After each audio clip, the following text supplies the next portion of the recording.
In this video, we're going to take a look at choice boards. So what are choice boards? Well, really, they're just a kind of form of differentiated learning where students are given a menu of options to practice and show and demonstrate their learning. So there's lots of different types of choice boards and formats out there. So you can have something like this Tic-Tac-Toe, you could have a column format, you could have a choose your own adventure, or something else. Choice boards are pretty customizable in terms of what you need them to do to fit your needs. So speaking of that, let's talk about some of the benefits of choice boards and why you might choose to use one in your classroom. Well, first, they're student-centered. It's all about the students demonstrating their learning through a possible menu of different options. It's flexible, so again, students have that choice to pick which way they want to demonstrate their learning. They can be used with any age group. So if you're using them for littles, maybe you want to incorporate some pictures and different icons for your different choices, and then you could give more instructions and more text as your age group gets older. They are super easily differentiated, so you can pick tasks to fit the needs of all of your learners. They allow for multimedia access as well as creation, and I think it's really important to get our students creating rather than consuming with multimedia tools. And finally, they can be quite accessible, especially if you're building in tools that make use of things like Google Read and Write.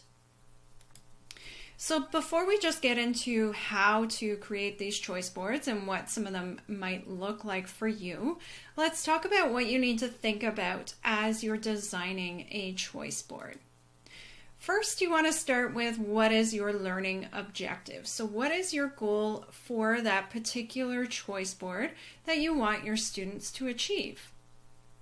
And then you're going to want to think about, okay, now that I have my learning objective, what skills do I want my students to develop as they're working through one or two or maybe three of these choices in my choice board?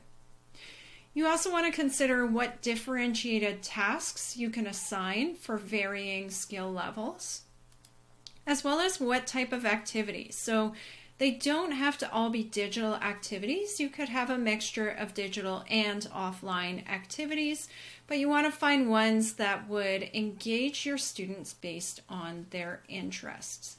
So these are all considerations you're going to want to keep in mind as you are designing your choice boards. So let's take a look at a few choice board formats that you could maybe get started with. The first one being the Tic-Tac-Toe format. So this one's kind of fun. It's gamified a little bit, where you have your choice board set up in a 9 square, and students then need to do and complete 3 activities in a row. So typically, your center square, all your students will complete that center square, and then students would then select 2 additional activities to complete their tic-tac-toe. So it could go vertical, horizontal, or on the diagonal. The second type is the column method, so pretty similar to the tic-tac-toe. It's an organized chart, and it presents students with 3 or more columns of activities, and then students must complete at least 1 task in each column. So you can set up your columns as, for example, it works really well with the 5E, the Engage, Explore, Explain model. You can also extend that to include Elaborate and Evaluate. But you could have a column for Engage, a column for Explore, and a column for Explain, and then you can give choices within each of those that students would complete. The last type I am going to show you is your Choose Your Own Adventure. So this one's a little bit fun. You would include choices for how students want to learn. So it could be video, audio, reading, oral, like depends on what you want to include there. how they want to process their information, and then how they want to practice. So setting this up, it works really, really well in Google Slides because you could then use hyperlinks between your slides to create that choose your own adventure.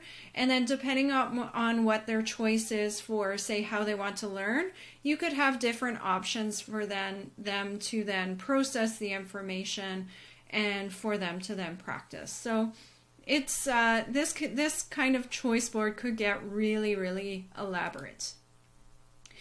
The last thing we want to talk about really quickly here is, okay, you've had your students do these choice boards. Now how do you collect the work?